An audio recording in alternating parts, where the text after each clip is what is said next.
लोकसभा चुनाव के बाद कांग्रेस में सब कुछ ठीक नहीं चल रहा है। कांग्रेस के वो नेता जो गांधी परिवार के खास है, वो चाहते हैं कि राहुल गांधी पीएम बन जाए। राहुल गांधी भी खुद जोर लगा रहे हैं पीएम बनने के लिए। इसके लिए वो बीजेपी को लेकर दुष्प्रचार भी कर रहे थे लोकसभा चुनाव के दौरान। राहुल गांधी बातें तो खूब करते हैं, लेकिन वो कांग्रेस को संभाल कर नहीं रख पा रहे हैं। राहुल गांधी कांग्रेस के नेताओं की गुटबाजी खत्म नहीं कर पा रहे हैं, तो वो देश की समस्याओं को कैसे दूर कर पाएंगे, ये बड़ा सवाल है। दरअसल हरियाणा चुनाव जैसे जैसे करीब आ रहे हैं, वैसे वैसे कांग्रेस के भीतर जूतम पैजार भी अपने चरम पर जा रही है। चुनाव से पहले हरियाणा में कांग्रेस की जो कलह बाहर आ रही है, उसको देखकर तो ऐसा लग रहा है कि हरियाणा के भीतर कांग्रेस औधे मुंह गिर जाएगी। बीजेपी जहां चुनाव से पहले हरियाणा में कई योजनाएं लेकर आई है, तो वहीं कांग्रेस आपस में लड़ रही है।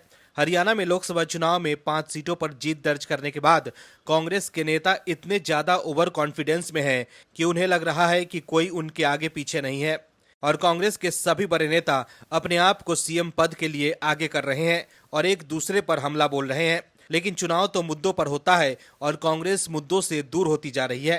कांग्रेस के नेता सिर्फ आपस में ही लड़ रहे हैं। कुमारी सैलजा ने जिस तरह से सीनियर हुड्डा पर अप्रत्यक्ष रूप से हमला किया है, उसको देखकर तो ऐसा लग रहा है कि कहीं आपस में एक दूसरे को धूल धसरित करने के चक्कर में कांग्रेस हरियाणा में साफ न हो जाए।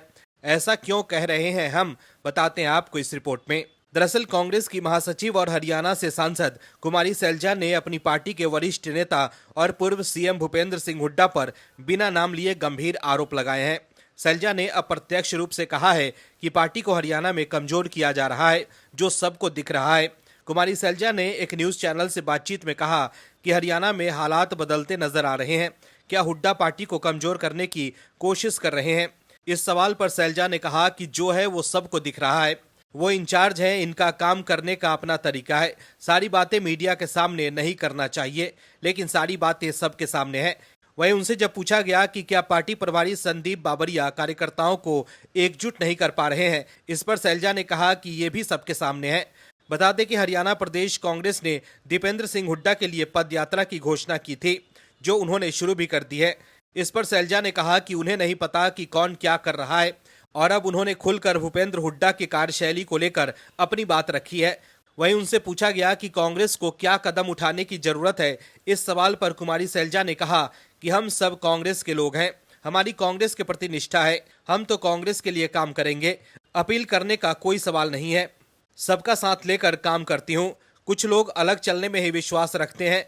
पिछले कुछ वर्षों की राजनीति देख लीजिए, कोई मन बना ही ले कि उसे सहयोग नहीं करना है और ना ही देना है, ये तो वो जाने। सैलजा ने अप्रत्यक्ष तरीके से भूपेंद्र सिंह हुड्डा पर निशाना साधा। कुमारी सैलजा ने कहा कि पिछले अनुभव के आधार पर मेरा ये कहना है कि कोई सीएम होता है तो वो लीड करता है, लेकिन जब हम विपक्ष में होते हैं तो पार्टी किसी को प्रोजेक्ट नहीं करती है। ये फैसला बाद में हाईकमान करता है, ये परंपरा रही है। देखते हैं कि पार्टी हाईकमान क्या करता है। कुमारी सैलजा भी इस महीने पदयात्रा करेंगी। इसको लेकर उन्होंने कहा कि यात्रा हमने जनवरी में शुरू की, और क्योंकि लोकसभा चुनाव बीच में आया था, इसलिए बीच में रोकी थी। फिर चुनाव के बाद हम ये यात्रा अलग ढंग से करेंगे। तो देखा आपने कैसे सैलजा और हुड्डा खेमे के बीच सीएम पद को लेकर अभी से ही खींचतान शुरू हो गई है। Bureau report, OMH news. और भी वीडियोस देखने के लिए चैनल को सब्सक्राइब करें और बेल आइकन को दबाएं।